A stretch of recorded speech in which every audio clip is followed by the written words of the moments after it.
I'm really glad to be the final of the three presentations here compared to my more eloquent, educated, and amusing colleagues, and that they've done the heavy lifting of getting you to begin drinking, the effects of which naturally will make four of us more enjoyable speakers. In addition to myself, David Fura, to my immediate left is Rob Bregman. To his left is Carter Osterhaus, and to his left, Charlie Edson. More about them in a bit. Nosing around the world's more far-flung wine-producing areas. Many roles I've played in 25 years working with wine has been a real foundation to my career. Traveling and writing about it. I, for several years, had a column called Postcard in the now-defunct Sommelier Journal, featuring me with a noted wine producer from places all over the world.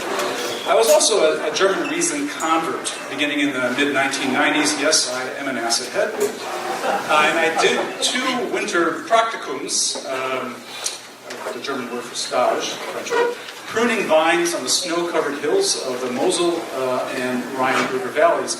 During the period, I regularly contributed my ramblings to a website called the Riesling Report. And also my interest in Riesling was, 20-something years ago, a bit ahead of the popularity curve that Riesling now enjoys. I'm sure those of you producing Riesling here in Anderson Valley can attest to that if you've been at it a long time. So in addition, around about that time, after 10 days of work and play in Tuscany, I flew to Lebanon on the date of September 11, 2001, which made for a great story in a British wine magazine, as I had just relocated to Britain. Subsequent to that, I also made it to Georgia in 2007, again, ahead of the curve of interest that Georgia has recently acquired. I was encouraged to go there by Professor Patrick McGovern over some beers in a Soho pub. From there, I also visited to report about wines in Armenia, Jordan, Syria as well, before the recent troubles, courtesy of its consulting winemaker there. And even Egypt, though there's nothing worth talking about in Egyptian wine, even though there's great history there. As I had also lived through Europe's remarkable summer of 2003, incredibly hot for any of you those who took wind of it, I also attended and reported upon various climate change and wine conferences in Europe that soon followed the 2003 super hot year. And so I sensed that the subject of climate and viticulture to be of growing relevance, especially in Europe where I was resident at the time. And in time, that certainly became true here in North America. But when living in southern England during the noughties, I was also an early proponent of its bubblies, and glad to see that those are now making their way across the Atlantic in dribs and drabs. So my telling you all this is basically to emphasize the fact I look to the somewhat offbeat, off-piste in wine, as long as there is also a correspondent quality in the glass and in the people who are creating these wines that I enjoy. So, if you've looked at your program, you see that there's a word conflagration called NAMI, or Northwest Michigan Wine. This ad hoc group, a few of which you see to my left, is something of my creation. It was spurred by my realizing that the wines of Leelanau and Old Mission Peninsulas show a diversity of varieties and styles that are worthy of more than the concentrated regional exposure from Chicago and Detroit that they've received over the past several years. But they also easily deserve national attention, hence our being invited by the Anderson Valley Winegrowers Association to join you here today. I first stumbled, or should we say drove by the vineyards here in the summer of 1996, when residing in my native Chicago, I went for a circumference ride around Lake Michigan on a motorcycle, and I enjoyed the woodlands, the farms, and meadows, and the cherry orchards, and the occasional vineyard as I saw on the west coast of Michigan, both in the south and the north. And at that time, there was a nascent interest in developing the cherry sector for distilling, while quality vinifera wine production, there was really in its infancy, because in Michigan, they're pretty well accustomed to growing hybrids. That was the way things are done in that part of the world, Ohio, New York, etc. So at that time, there were, according to the statistics I've received, more than 75% of the grapes in production there, wine grapes in production, were of hybrids. That's 20 years ago. Now, I am told that that number has been flipped, and that over 75% are vinifera. Okay? And that's a trend you see developing in a lot of places in the U.S. Michigan is not alone in that, but it is really noteworthy for Michigan. This is in part due to the effects of climate change, certainly also increased grower knowledge, and in part consumer demand. So yes, fruit wines continue to be a big draw for Michigan. That's something it hasn't quite dispelled, not yet. But this has been joined not only by quality of vinifera wine production, but also microdistilling and brewing, which we see in many places in the U.S. So let's quickly over to my slide showing the major U.S. wine regions. We all know that California was and remains on top, followed by Washington State, New York, and Oregon. Oregon, New York. I'm not sure if Oregon is third or fourth these days. And then down below that, you got those five. I believe Virginia will come in next in production. Michigan somewhere amongst those 10. And having been resident in Texas for 5 years recently, I can tell you pretty assuredly that Texas is number 5 in wine production and number 7 in wine grape production. You do the math about where some of those grapes are coming from. So, can we move to the next slide, please? Thank you, Charlie. All right, and there's your maps of Michigan. And over there you see this is indicating 5 different AVAs. On the bottom left, you have there the Lake Shore and the Fenn Valley within it. And then up farther up and to the left, you have the 2 corresponding AVAs of Old Michigan and Leelanau. And today we're going to be focusing on Old Michigan and Leelanau. And very recently, there's been a 5th up there, top of the mid. And there's not very much wine grape production there, but I suppose it's growing. So a little bit of history here. The Old Mission Peninsula was established as an American viticultural region in 1982, mostly due to the efforts made by a gentleman by the name of Ed O'Keefe and his winery shop at Grand Traverse, which is Michigan's most widely distributed vinifera winery. It's even available here in California, I'm told, and also where I currently reside in New York. In 1987, just across the Grand Traverse Bay from Old Mission, the Leelanau Peninsula received its AVA status due to the work done by Bernie Rink at a winery called Bosquedel, Bruce Simpson at a winery at Good Harbor, Larry Maughan of the eponymous winery. This fellow who's probably better known, some of you, is the fellow who trademarked the word sex as a brand for wine. Smart fellow. I think you can get his wine in various parts of the U.S. as well. May we move to the next slide, please? A little bit of backtrack here. There's some statistics for what's going on in wine production in Michigan. And a little bit more about the peninsulas. Actually, let's move on to the next slide as well, please. And here we have showing the various production in Michigan, where it shows that, it basically shows you what you saw on the slide before of the map of Michigan, that the vast majority of wine grapes there are grown within 25 miles of Lake Michigan, which is to the west. The prevailing winds throughout the year, of course, are going to be coming from the west, and obviously from the north as well. This obviously provides, like we've read about and we've heard about, written often so much, European river valleys, the Mosel, the Rhine, like I just mentioned, helping to protect the vines to great capacity. The same effect is made by Lake Michigan and its bays that spring from it as well. So a little bit about the Old Michigan Leelanau peninsulas we're talking about here, elevations. For those who are looking for details, 600 to 1,200 feet above sea level. Soils here greatly influenced by the receding glacial pullback of eons past.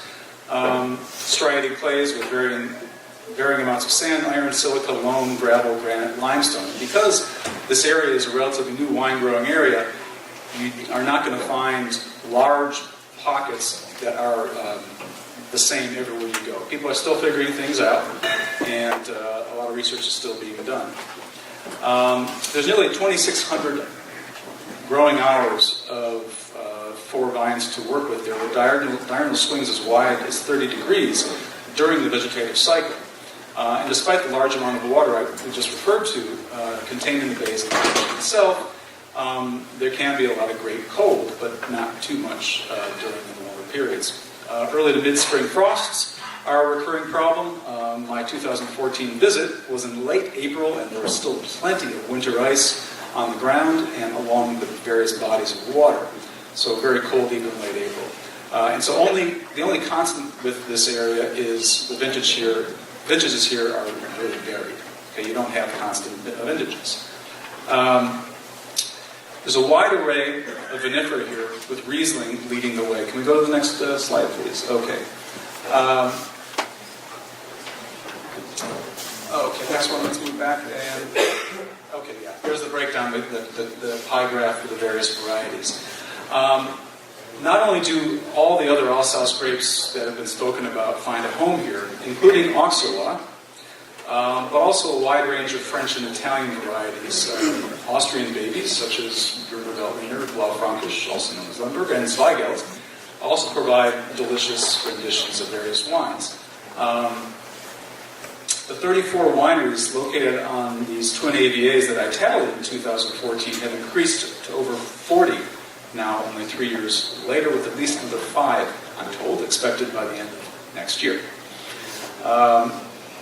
So you can see here from the pie chart that Riesling still is the largest single grape variety in the state, but there's also a wide diversity of many others being produced.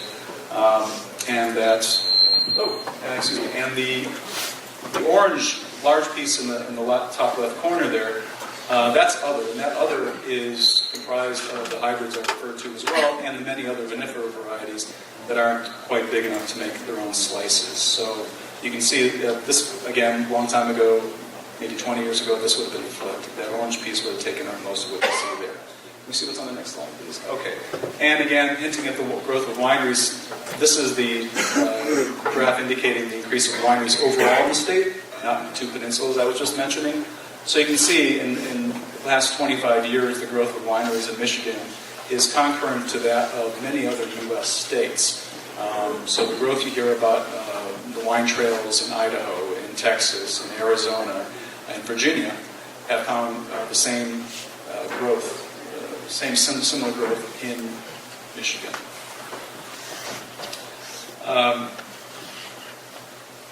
A bit more about the Traverse City-based area, and Traverse City is at the bottom of the Grand Traverse Bay and is the dividing point between the 2 peninsulas.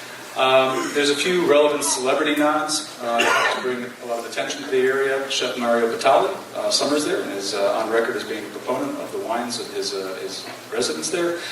Longtime homeowner there, Michael Moore, is the engine driving Traverse City's annual film festival, which has come into its own as well.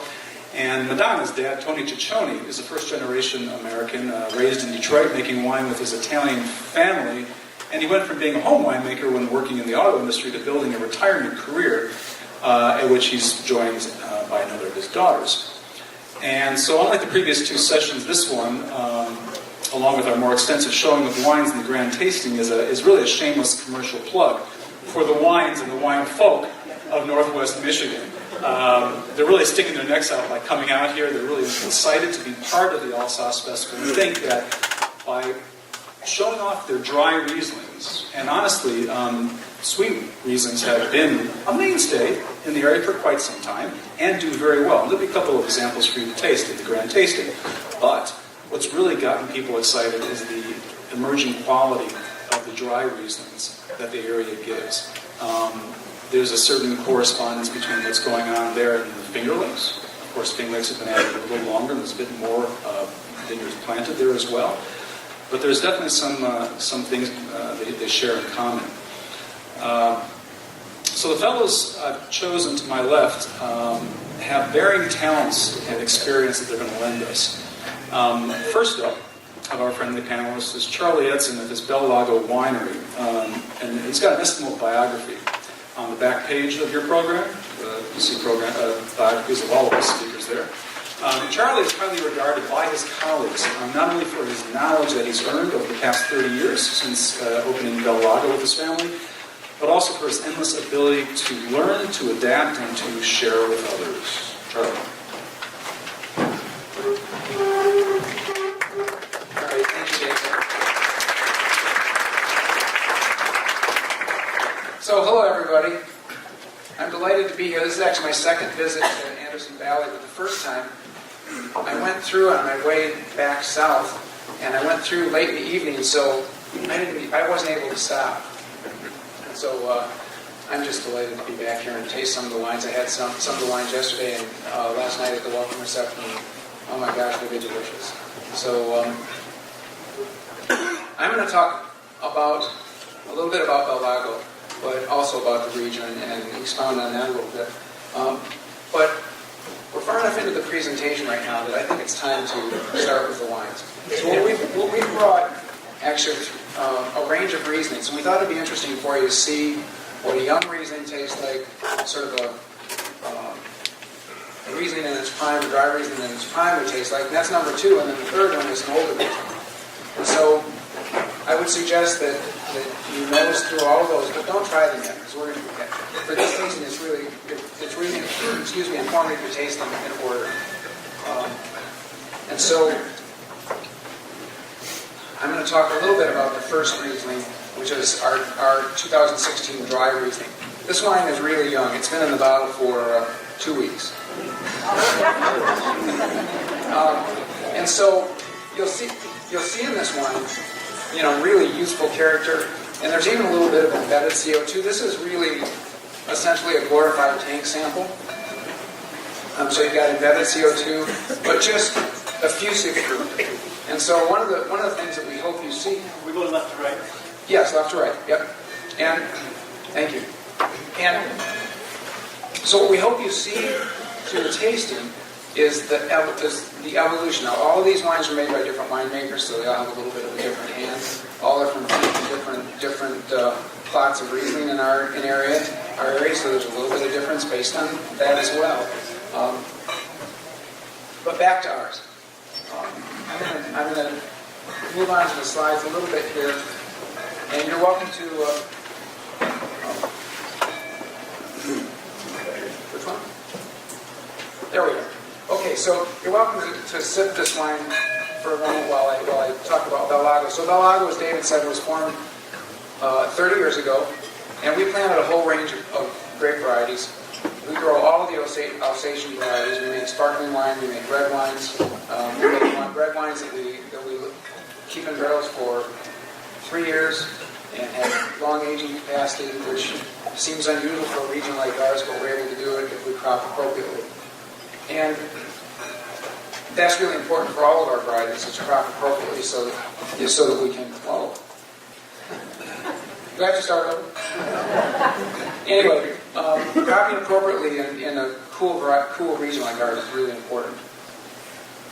So Bel Lago is a small winery.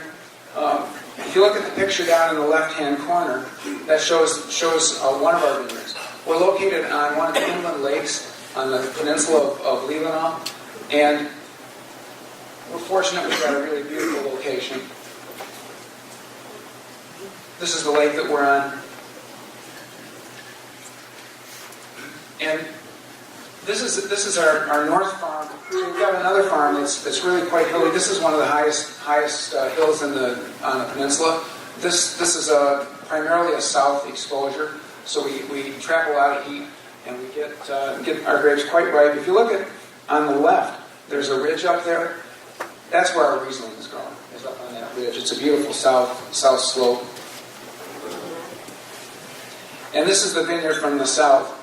And if you look at the vineyard, we have a range of soils that range from loam all the way to a section here with a lot of limestone, and this is where the Riesling is growing.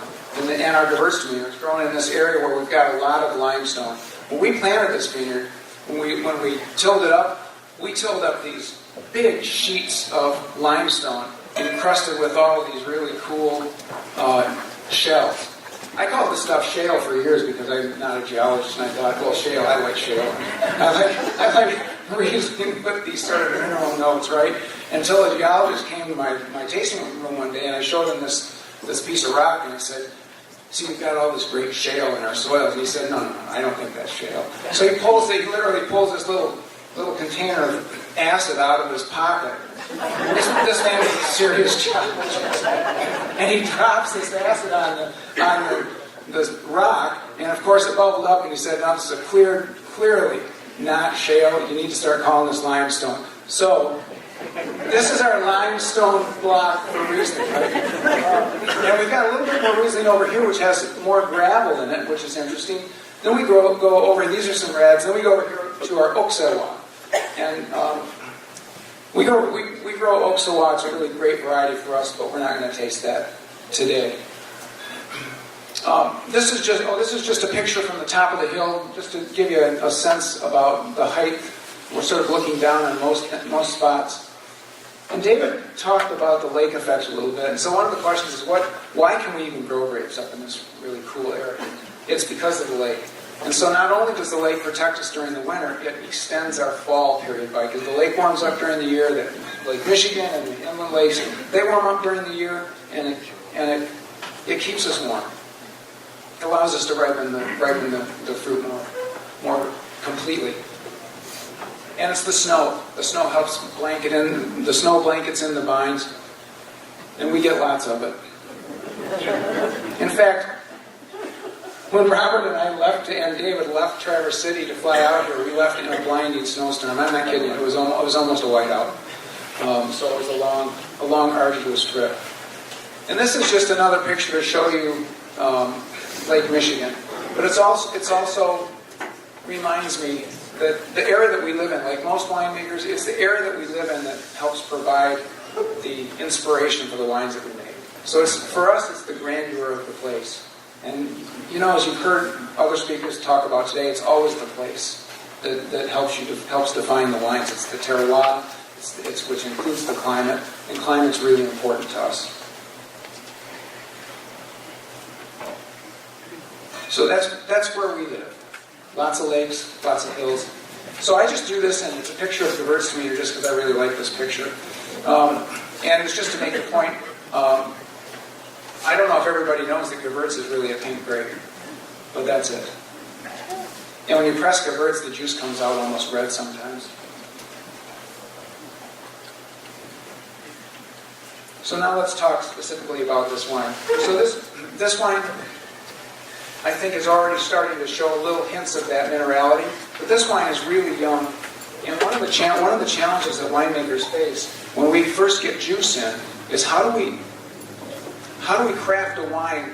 We've got this vision for the wine, but how do we craft the wine so that it ends up eventually like wine number 3 that is from Brayman Brothers? And that's a real challenge because we have to go through the process and think about the balance. We grow half a dozen clones of Riesling, and each one of these clones of Riesling, and the Riesling that comes from that limestone, just about said shale, and the limestone block is a little bit different from the Riesling that comes from that little block just down the hill from it.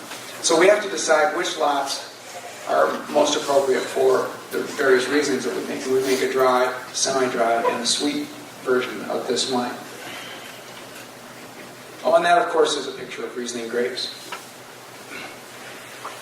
And I didn't know how much interest you all would have in actually the ripeness parameters, but 23 Brix is pretty ripe. And so we're able to crop this fruit at a level that will give us that ripeness. And for us, we crop it about 3.5 tons per acre. And so that gives us enough fruit to make a good-sized lot of wine. And as you can see, we don't harvest until late October. We sometimes harvest Riesling in early November. And sometimes we harvest Riesling in the snow. Now, when we're making ice wine, we always harvest Riesling in the snow. But not for ice wine, or for regular wine. I put this picture in here just because I get a kick out of seeing the juice go into the pan every year. And to sort of make the point, for those of you that haven't seen white grape juice when it's first pressed, it looks a bit like cider. It certainly can.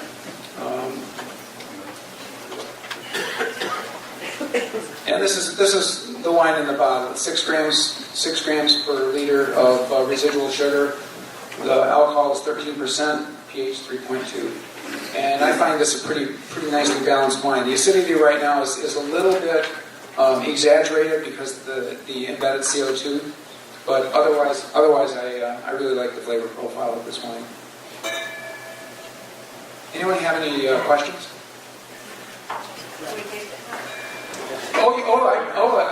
You should have been tasting it right along. Question, Charlie. Now I get to taste it. You mentioned your yields, but what is your vine spacing typically? Our vine spacing varies by vineyard, actually, and so we're anywhere from the closest spacing is little over 7 feet by 6 feet. I'm sorry, that close spacing is 5 feet, 5 by 7, all the way up to 6 by 10.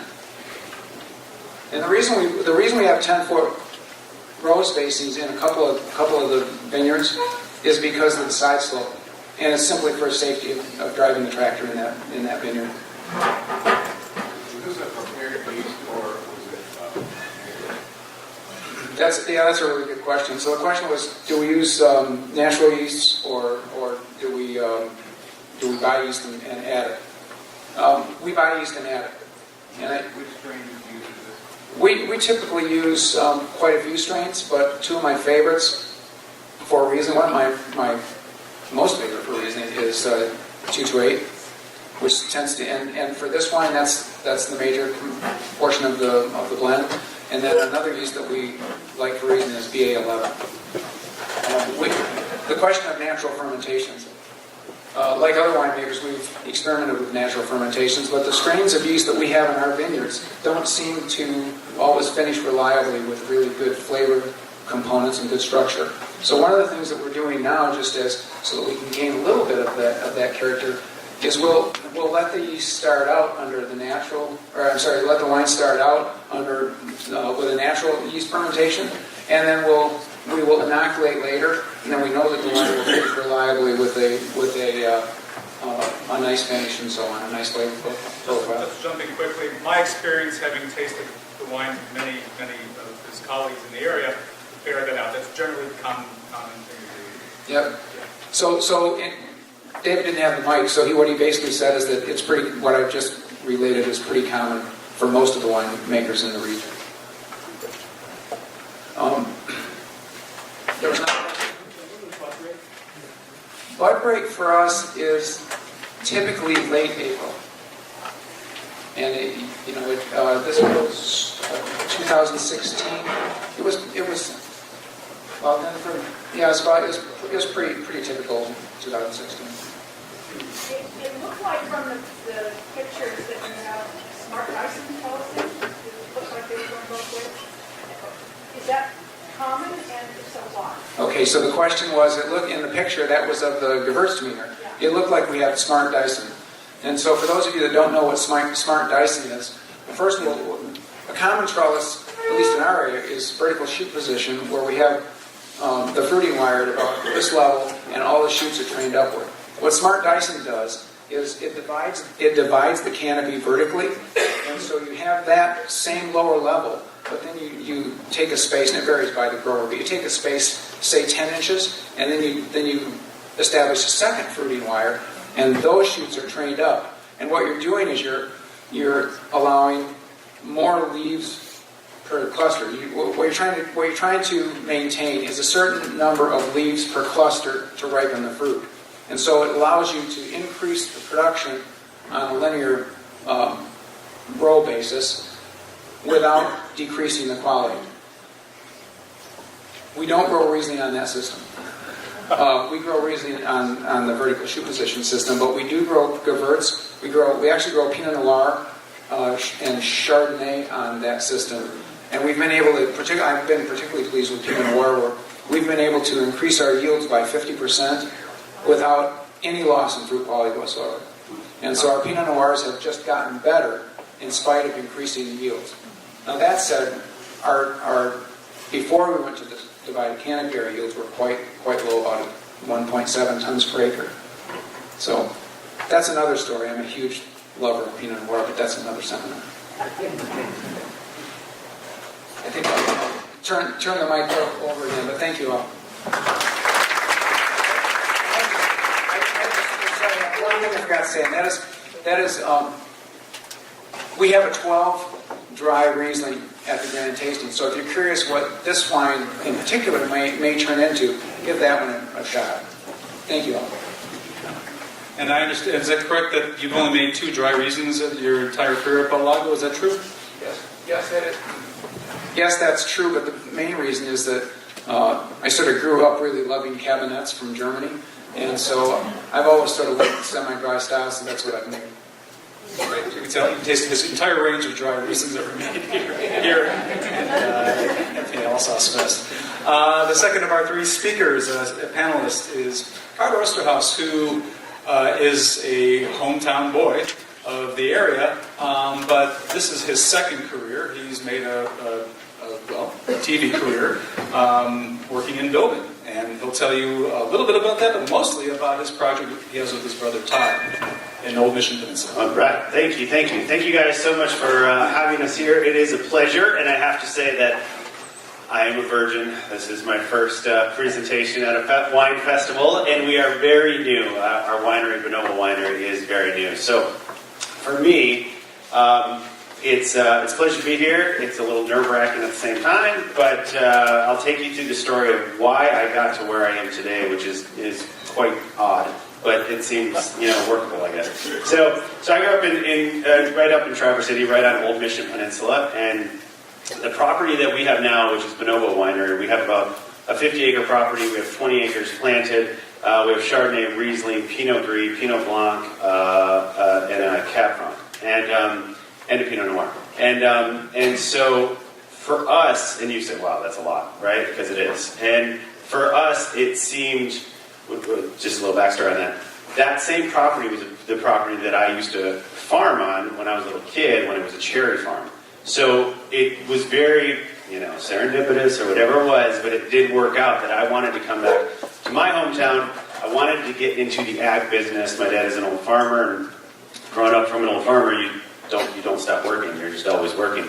And so I wanted to get into the ag business somehow, but cherries just wasn't cutting the bill. And I went to a college where it was very Midwest traditional college, where it was, you drink beer. That was pretty much the thing. You drink beer. And what this is, and the reason I say that is because this is where I started seeing the evolution of where wine was going, and this is what really got me into it. So I figured if I can go to this Midwest college, and at the tail end of my college career, I started noticing that this evolution of men and women, college kids, drinking wine and consuming it, just seemed to me that this is amazing. We're not having a dinner and just more people are consuming wine. This is happening for a younger and younger generation. And even from a big Midwest town, that seemed, bananas to me. And I think that's what really started this whole thing off, with me wanting to go back and get into the wine industry, because, my peers, they were already doing this in such a fabulous way, but it never was something that I really thought I was going to get into. So fast forward, moved out to Los Angeles, and then lo and behold, about 2007, I think 2008 is when I really started looking for land, trying to find, and again, looking for land in our area, because the Alsace area is very, equatable to what we have, in the sense that our elevation is very similar, and we have that deep body of water, which is, which you've heard numerous times here, which is really protecting, and these guys are on the Leelanau Peninsula, just so you understand, and mine is, our winery is on the Old Mission Peninsula, which is an 18-mile stretch, and at the widest point is only 3 miles, and there's about 10 wineries on there.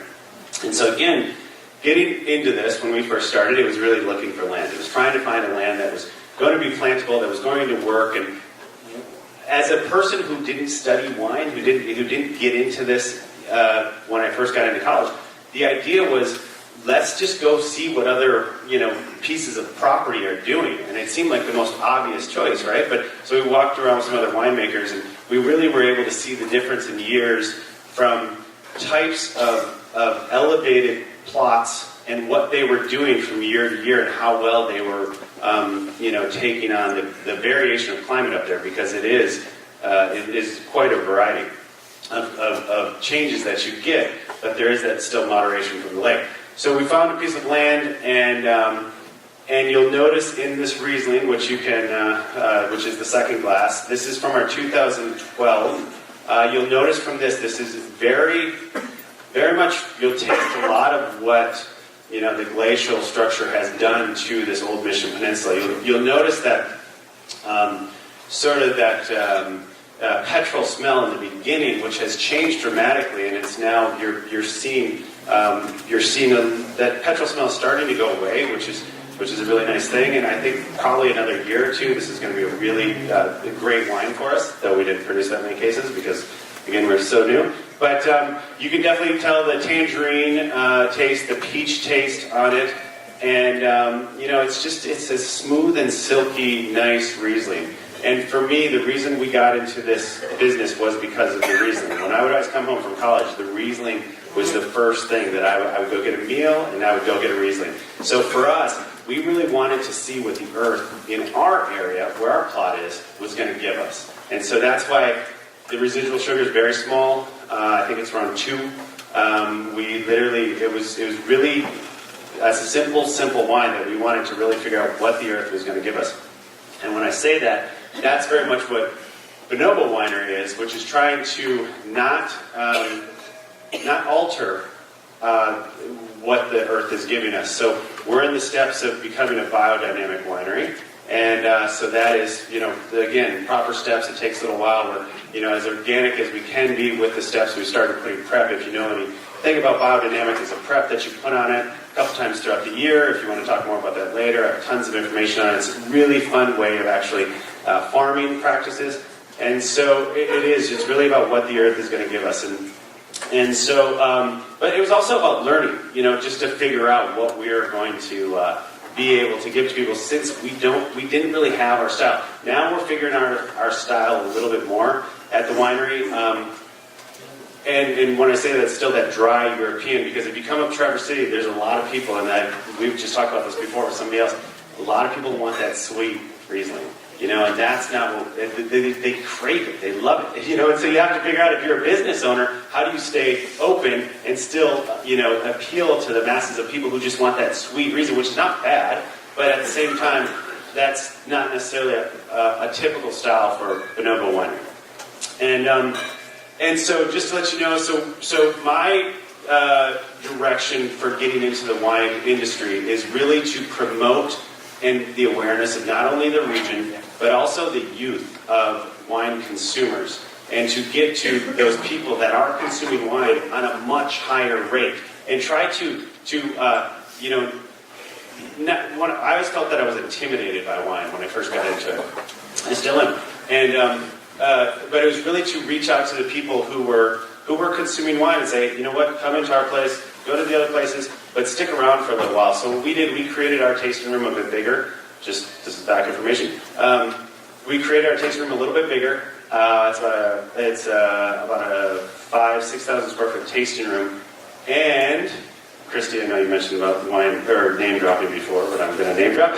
We did get Mario Vitale to do a food menu, so we are big on pairings at our tasting room. So he creates the menu, changes it out every couple months, and so we're really big with pairing, because we do have a wide variety and range of wines. So we have 2 kitchens there. Not that Mario is behind the kitchen or in the kitchen and actually working, but we are really big on pairings and adding that social aspect for the region, because we are seeing so many more people. I was just telling the guys earlier, I think the largest number, I think, on a day it was close to about 2,000 people we had come through our winery in one day. And so we are getting the numbers of people that are coming up there. It's just, it's a lot of people. Right now, at the wintertime, it is not 2,000 at all, not even close. But in the summer, on the weekends, it's just, we see those numbers going up and up and up, and that's exactly the reason that I wanted to get into this business, and hopefully early enough. And I think we've done it. So again, thank you so much. Do you have any questions for me before I hand the mic off to somebody else? No? Okay. I have a question. Why, I mean, having been out there a couple of times and tasted through with Todd a lot of your wine, and hearing about and looking at your plantings, I'm wondering, what are your reasons for having extended yourself with Riesling as much as you have, knowing that there are other great varieties to work with there? So why, is it market demand? Is it okay. So well, no. That's a good question. So for me, like I said, when I always went home, the Riesling was the number one thing I would have. So again, that was just a feeling that I said, Northern Michigan Riesling. That just seemed like an equatable road to go down. We were, the winemaker who did make this Riesling, he's a very well-renowned winemaker up in the area, his name is Cornell, and he's over at Two Lads, and he made the Riesling for us, and as he was helping us get to where we are now, we're trying to figure out what we wanted to do, and we knew we wanted to do Chardonnay and Riesling, but the Riesling, as you've heard already, is just so complex, and it has, I feel the dry Riesling is some of my favorite wine that I consume, and so for me, I just really felt like I could taste more of the different profiles and the different features of from where the wine actually comes from. So without getting too bogged down, and it's funny because we don't have our wines in any stores. Again, very new. We only do about 3,000 or 4,000 cases annually, but we do have it in a couple different restaurants in Los Angeles. And it's funny because we have our Chardonnay in some nice restaurants, but the Riesling, you really notice the wine enthusiast when they say, "Oh, Riesling, oh, wow."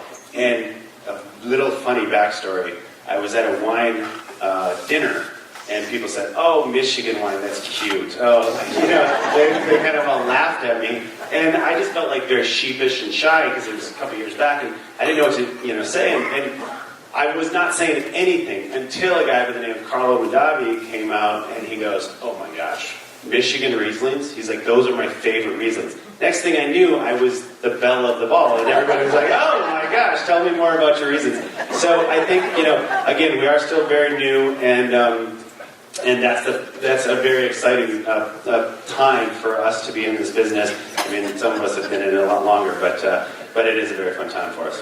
So. Question, yeah. Residuals is 2.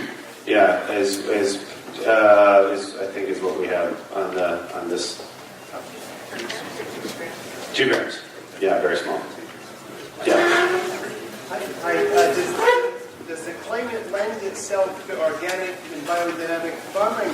And then second point of the question, see you're in fancy restaurants in Los Angeles, is that the whole organic label a good marketing tool?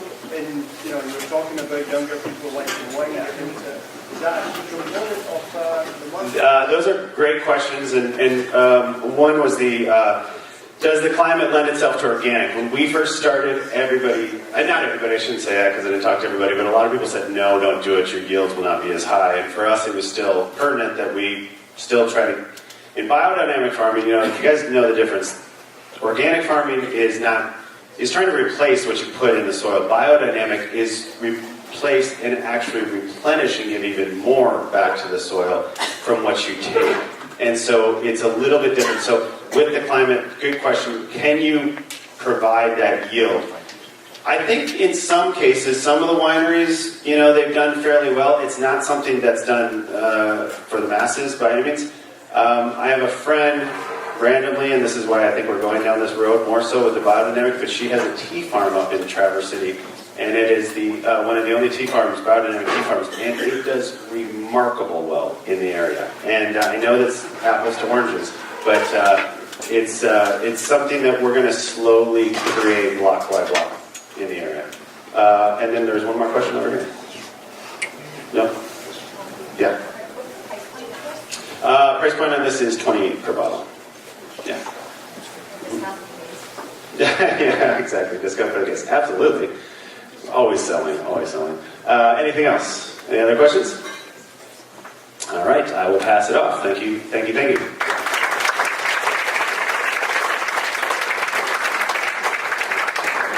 Charlie, want to say something in response to organic viticulture? Yeah, so this is just a quick comment.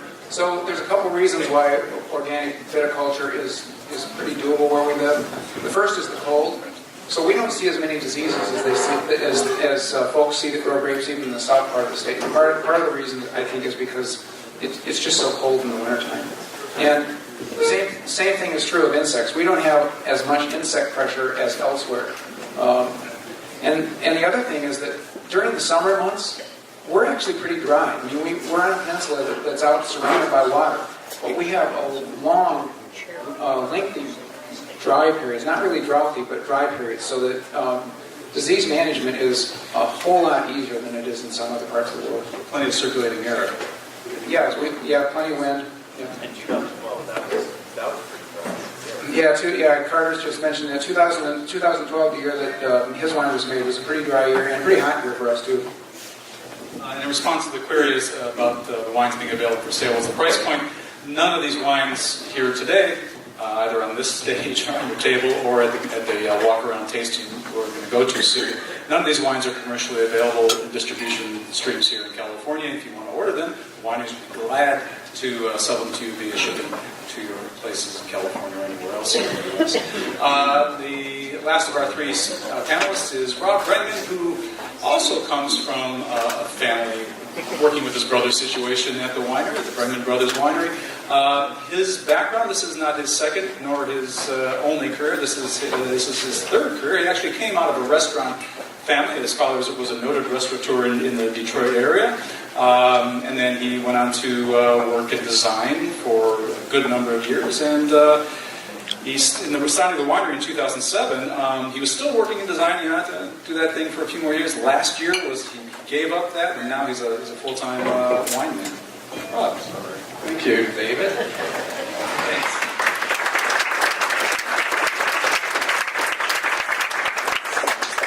Pretty honored to be here at this festival. I've always been a follower of this region long ago when I was just studying wines, and I had connections to a very close friend of mine who came from this region. My brother-in-law, Gary, actually learned a lot about what we do now at our winery. He came to us in the summers, so it was connected. He told me a lot of stories about this region, and now I get a chance to see it, and it's really everything he said it was.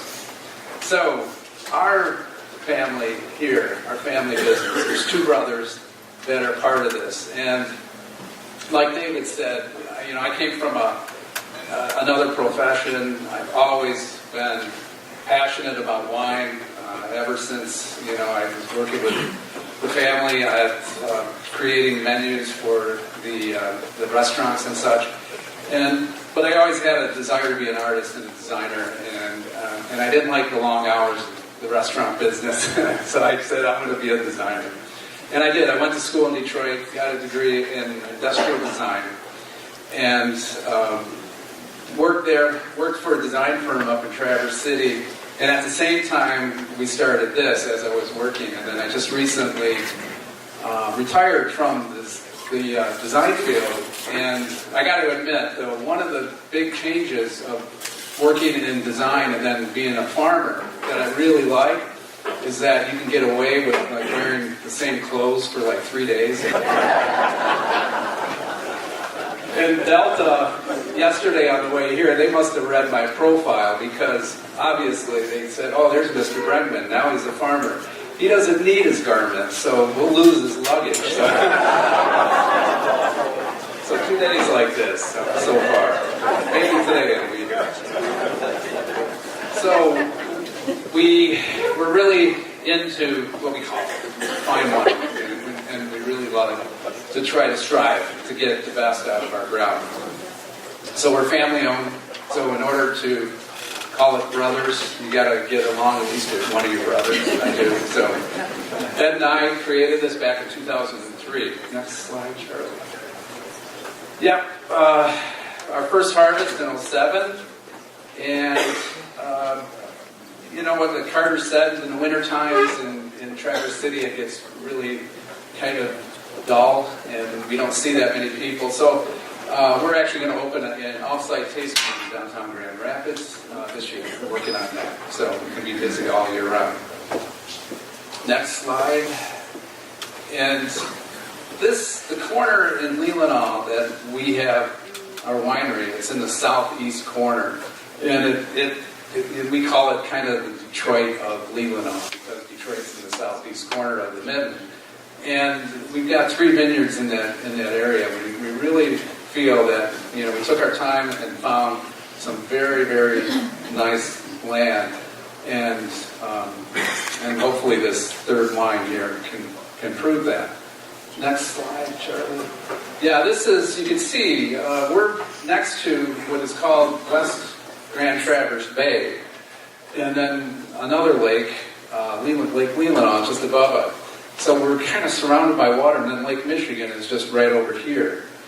And we get a very kind of late spring, like Charlie said, late April, early May, and a lot of macro and microclimates within that area that really can benefit the vine. So you can see the 3 vineyards, and you know we're fairly new at this. I mean, there's the fruit growing region there has been going on for 100 years, but grapes, what, Charlie, 30, 40 years? Yep. So we've got quite a few grapes in the ground, and you know, I've always felt that, you know, what Michigan could do is, you know, create a signature grape, find one that really, really does well, and then plant more of it so that we can reach out further in the nation and maybe even the globe. Charlie, next slide, please. So one of the things that I wanted to bring to the table, I'm kind of the director of the operations. I have a lot to say about, you know, who's our winemaker, and you know how we're going to be presented, how the brands are going to look, and basically, you know, the whole show. And one of the things that we believe in is design, and from our architecture to our posts in the vineyard, to everything that we do, design is important. Next. We do sustainable. We believe in kind of, you know, I follow the Navarro and all these other great guys, and we bring animals in to control the bugs, the guinea hens, we have sheep, and we have a lot of family that help out at certain times. The next slide, and then there's our team. We got Ed and I. Nathaniel's our winemaker. Nathaniel has his own label too that he makes, and he makes all his wines with Michigan grapes. And recently, we took a year off at the San Francisco Chronicle competition, but he sent 8 of his wines in there this past year and got 8 medals. And 3 of them were gold, and 1 was a double gold. So, and worth mentioning is that the 1 double gold he got was for a Syrah grown in the southwest Michigan area, not necessarily the northwest. So there's a possibility of good reds from down south too. Yeah, so quite talented. And then we have a relationship with my other brother from another mother, Giovanni from Italy, and we love his Refoscos, so we import those to our brands. And the next slide is all our brands that we have. Our Runaway Hen, named after the guinea hens, and that's kind of our entry-level wines. And then we had an off year in 2015 because of the very cold winter that we had. We were able to get our hands on a lot of hybrids from southeast Michigan that made wonderful, wonderful fortified wines, the Amaro and Sweet Vermouth that we made with Leelanau maple syrup that was in it too. So that turned out. So that's the slideshow, and the wine here, the 2010 dry Riesling. And I think you could see on all 3 of those, you could see the procession and color, and how lightly, as they get older, these wines will get, that more golden, that strong color, and show the age. And then, just for some tasting notes, and I don't know, it looks like a lot of the glasses are already finished, but some of the tasting notes that our staff put together on that wine that we came up with, I just want to read them, I think, if you agree. But the palate, the fresh fruit of aromas of crab apple. I thought crab apple was really right on there. And tangerine skin. And unripe white peach. It wasn't really ripe. It was unripe. And then it turns tart on the palate with flavors of lime, zest, and an underlying presence of minerality. And it was bone dry, not much, maybe 4 parts per 4 grams of sugar. And then mouth-watering acidity with unexpected brightness and strength on the finish. I thought the finish was really good on that one. So I hope you like that 2010. Do you have any questions, I think, at this point? Yes?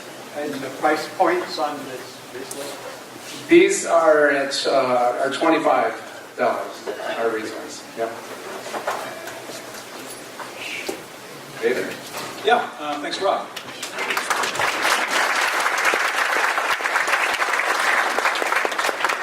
Winding this up, I want to extend some thanks to the Michigan Grape and Wine Council, the director of which, Carol Bush, is here today. Carol, would you please stand and wave to the crowd? Yeah.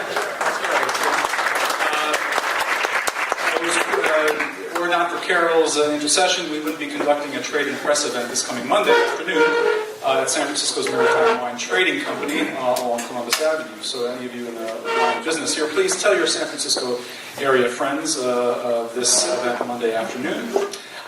More info may be learned not only about our 3 panelists and from Carol over lunch and the grand tasting. We can also taste a multitude of varieties from these 3 fellows here, along with other Northwest Michigan compatriots. Also do look to the websites, michiganwines.com. Quickly punch it into your phone or write it down, michiganwines.com, lpwines.com, that's letter L, letter P, wines.com, and wineries.omp.com. So those 3 websites will provide you more background information on the state wine production situation and those 2 regions of Leelanau and Old Mission Peninsulas.